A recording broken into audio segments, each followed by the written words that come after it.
Salut à tous, on se voit pour la première fois sur la peinture de figurines. Voilà. Donc pour la petite aparté, ça fait un petit moment que je peins et j'avais envie de partager un petit peu, alors pas des conseils et des tutos peinture, mais plutôt l'avancement sur des peintures de figurines, tout simplement. Donc j'ai commencé à acheter une petite boîte de Warhammer 40K. Et du coup, j'ai choisi un capitaine avec un réacteur dorsal. Voilà. Donc c'est assez sympa. La figurine, elle est assez sympa. Euh, c'est quand même une figurine quand même assez dynamique.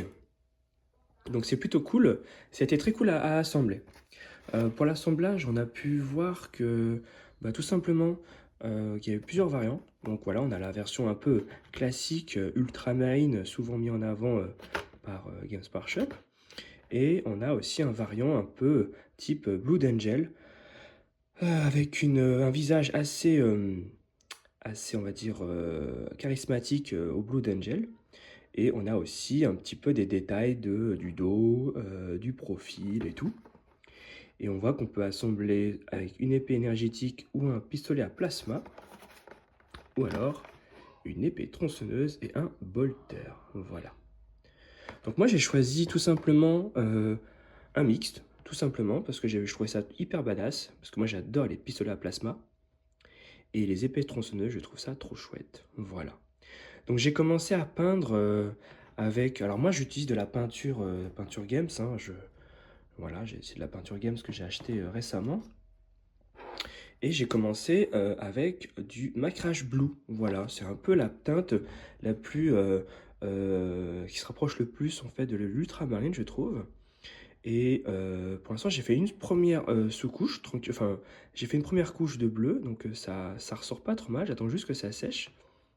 Bien sûr, avant ça, j'ai quand même acheté une bombe. Alors ça, c'est une bombe que je dis déjà depuis pas mal de temps.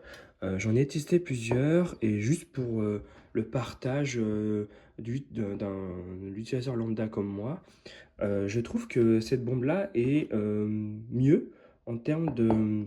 pour deux points. Déjà l'odeur. Moi, les odeurs de bombes qui sont très fortes, je trouve pas ça top. En plus, ça met du temps à partir l'odeur. Généralement, une fois que c'est sec, on a souvent envie de peindre et du coup, on a encore un peu l'odeur de la bombe dans le nez. Donc, je trouve pas ça chouette. Et en termes d'efficacité, parce que je trouve quand même que la bombe s'applique super bien au niveau de la figurine. Donc, elle se pose, elle fait pas de pâté. C'est assez chouette à faire. Bon, bien sûr, il faut quand même garder une distance quand on applique la bombe. Bon, ça, je vous l'apprends pas. Mais en soi, c'est plutôt pas mal. Voilà. Donc, première vidéo. Donc, on va commencer tout simplement à peindre encore un petit peu le bleu. On va repasser sur une petite couche tranquillement. Euh, et après, on va continuer à faire les autres couches de base. Voilà. Et ben, je vous dis à plus tard. Et puis, bon visionnage.